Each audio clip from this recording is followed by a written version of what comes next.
கர்த்தருக்கு ஸ்தோத்திரம். இன்றைய வசனம் பிலிப்பியர் 2:27. தேவன் அவனுக்கு இறங்கினார். பிலிப்பியர் 2:27. தேவன் அவனுக்கு இறங்கினார். இன்னைக்கு வசனம் என்ன அப்படின்னா, ஏசப்பா உங்களுக்கு இறங்கினாரா. ஆமென்.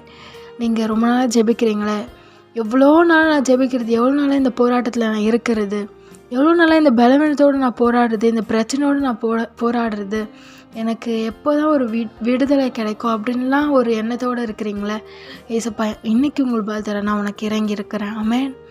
உங்களை அந்த பிரச்சனைலேருந்து விடுதலை தரப்போகிறார், அந்த பலவீனத்துலேருந்து விடுதலை தரப்போகிறார், உங்கள் சூழ்நிலையை மாற்ற போகிறார். உங்களுக்காக அவர் இறங்கி இருக்கிறார், பெரிய காரியங்களை செய்ய போகிறார். ஆமென். உங்களுக்காக அவர் யுத்தம் பண்ண போகிறார், யுத்தம் பண்ணி உங்களை உயர்த்த போகிறார். விசுவாசிக்கிறீங்களா? இஸ்ரவேல் ஜனங்களுக்காக கர்த்தர் இறங்கி யுத்தம் பண்ணார். கர்த்தர் அவங்களுக்காக பெரிய பெரிய அற்புதங்களை செய்தார், உங்களுக்காகவும் செய்ய போகிறார். இஸ்ரவேல் ஜனங்களை அதிகமாக ஆசீர்வதித்தார், உங்களையும் ஆசீர்வதிக்க போகிறார். ஏன்னா அவர் உங்களுக்காக இறங்கி இருக்கிறார், உங்கள் மேல் இரக்கமாக இருக்கிறார். இது எல்லாத்த விட உங்களை அவர் ரொம்ப நேசிக்கிறார். அவர் இடத்துல கேளுங்க. உங்கள் சூழ்நிலை எந்த இடத்துல எங்கே மாறணுமோ அதை நீங்கள் இயேசுவுக்கு தெரியப்படுத்துங்க. நிச்சயமாக உங்களுக்காக யாவையும் அவர் செய்து முடித்து ஆசீர்வதிப்பார்.